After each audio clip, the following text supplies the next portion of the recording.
Hello, it's some dust or something. One of my favorite things about Path of Titans is how there are just so many ways to enjoy it. And for better or for worse, often for worse, my favorite way to enjoy the game is in official servers. And I'm not going to sit here and say that official servers are all bad, because I've met tons of awesome people there. I've had plenty of great moments. Some of the friends that I regularly see in game I met after some pretty crazy official shenanigans. So, I'm not hating on officials, but I don't think it's much of a secret that that's where a lot of the worst behavior in this game kind of stems from. Of course, I'm talking about things like, juvie killing for no reason, and KOSing, mega groups, mix packing, trash talk, all that kind of stuff comes from official. And a lot of people get put off by that and go to community servers, which is great. I think community servers facilitate all different ways of playing the game and enjoying it. I, for one, have gone to plenty of community servers and still do every now and then. But I always find my way back to officials. It just kind of resonates with me. The anticipation of knowing that at any point anybody could attack you for any reason. It's fun. Frustrating sometimes, sure, but fun ultimately. But like I said, there are plenty of things you face in official servers that aren't fair and a lot of times can leave people discouraged. And I think one of the best ways that you can kind of counteract this is to pick a good dinosaur specifically for surviving solo in official servers. Your dinosaur choice is going to be your first step toward ensuring that you have a fun experience. And there are a lot to pick from, and a lot of pros and cons to all of them. But in trying to decide which is, in my opinion, the best solo dino to survive as on officials, I've come to the end result of Megalania, which is not what I was expecting. And there are a few other choices that are on a very similar level of, feasibility, bulletproofness. I just made up a word that you can go with. But I'm going to lay out my case here for you for why I think Megalania is the best dino to survive as a solo player in official servers.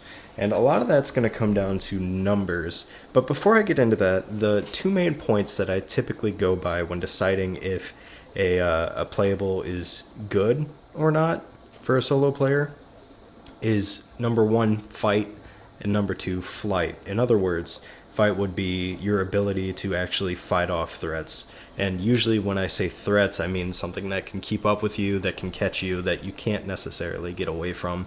So when you're facing something like that, how good is your ability to fight them off and defend yourself? So this contains things like your combat stats, that would be your HP and your combat weight, but also your abilities and attacks.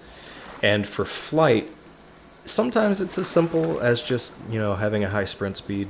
But there are other things like having enough stamina to get away from a threat, or being able to swim, fly, or jump out of harm's way. And that's going to play a big part in why I think the Megalania is the best choice. To start off, let's go over some basic numbers. The Megalania has an HP of 650, which for a mid-tier is actually very generous. That's more than anything that's going to be able to catch up to you on land, specifically things faster than you, which we'll get to that in a second. But your combat weight's not very high. The Megalania's combat weight is 2,700. It's sort of middling on the lower, end of the average there.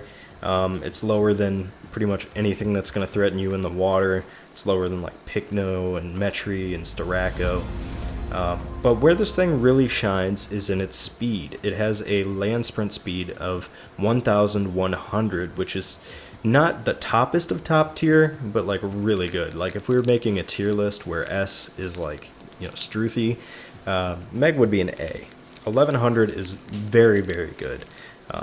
I think there are only 3 dinos in the official roster that are faster than that, and they are Campto, Struthy, and Alio. And out of all those, the Meg has a clear advantage. I sort of base matchups by, because there's a lot you have to consider. You have to consider player skill. You have to consider, other factors, maybe, loadouts and stuff like that. So technically, a Campto could kill a Rex. That doesn't mean that it's likely. So whenever I go into pitting what I think dinosaur strengths are against each other, I kind of go by, is it reliable? So for example, Alio and Meg, I find that Meg reliably kills Alio, usually because Alio is really frail, and Meg has pretty good DPS, honestly, to anything even close to its weight.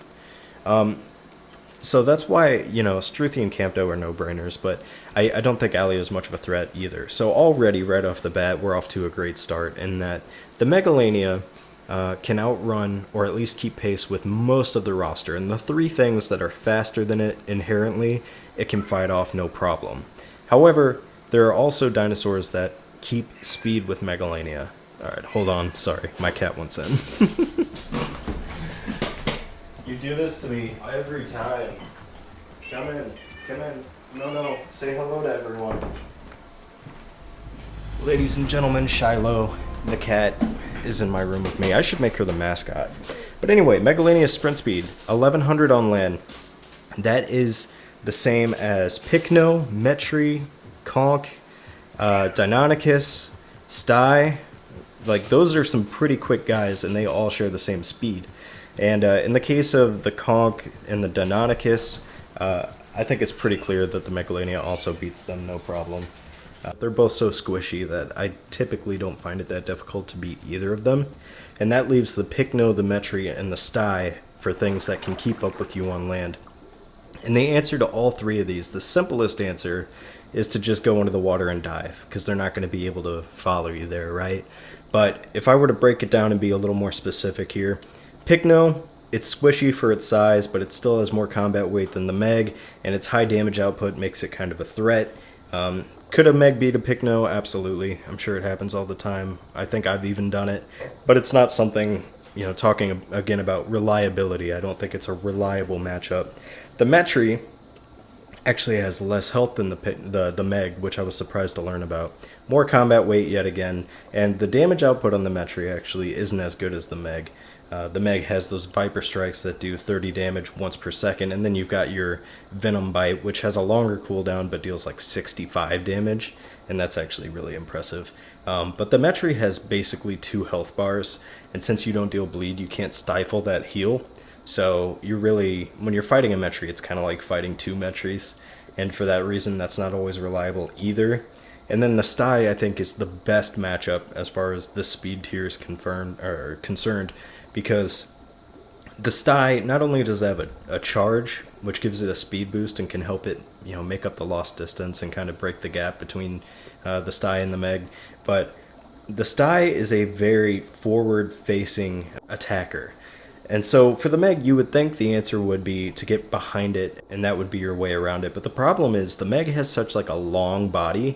Its body shape is so long. The Sty can just stand in place and precise turn into the Meg and probably get some side shots off. And the Meg is not going to want to deal with the damage from those headbutts or with the bleed that comes after that. So a Sty is really not a good matchup either. Like I said, you can go into the water to get away from all of these. And so the general rule that I use as a Meg when I'm on the land is to be within sprinting distance to the water's edge, to have at least one source of deep water nearby that I can make it to within my stamina bar, and that way I can lose those threats. Now, of course, you also have threats in the water. You are like the second slowest semi-aquatic in the water. The only thing slower than you is the Conch. But like I mentioned before, the Conch is so squishy you don't really have to try and get away from it. It can't keep up with you in water anyway, so it doesn't matter. But things that can keep up with you are the full aquatics, the Lacidromius, Spino, Sarco, Suco, and Duck. And while I wouldn't worry about the Lacidromius just because of how frail it is, the other ones are definitely going to give you a run for your money. I would definitely not go anywhere near any full aquatics, simply because you're a lizard, not a fish. And the other ones all have so much more combat weight and just like potential damage output than you that it's pretty scary.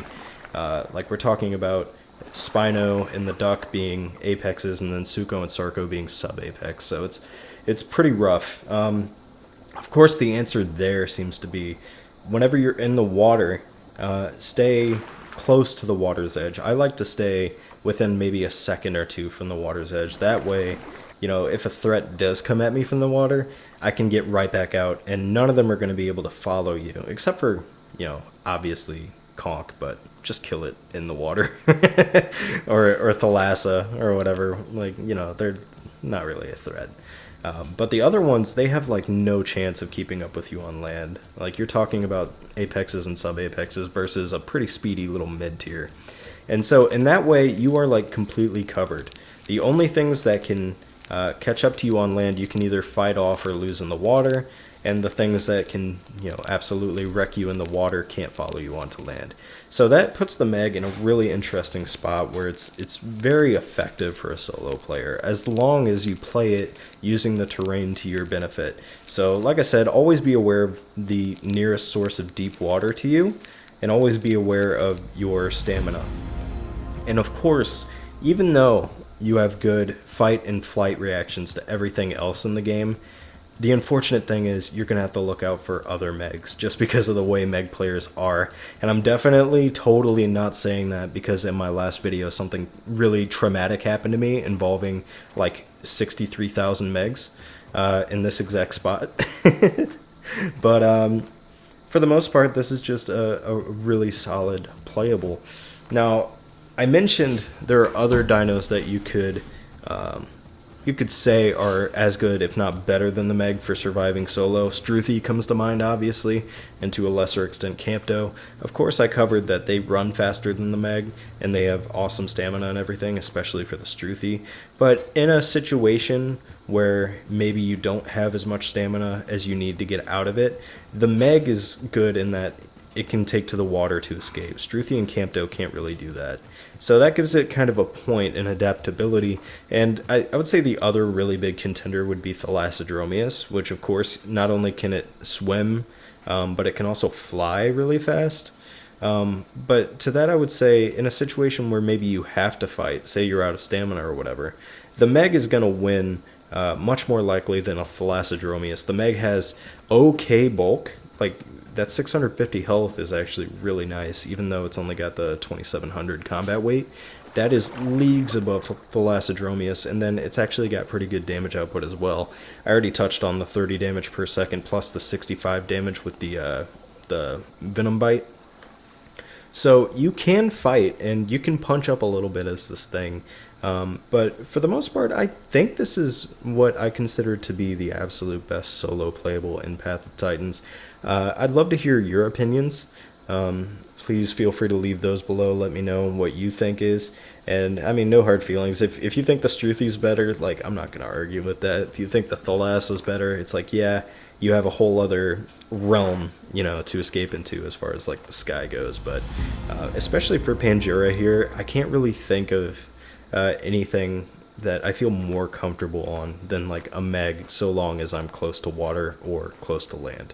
But yeah, that's about it. I hope you enjoyed, and I'll see you in the next one.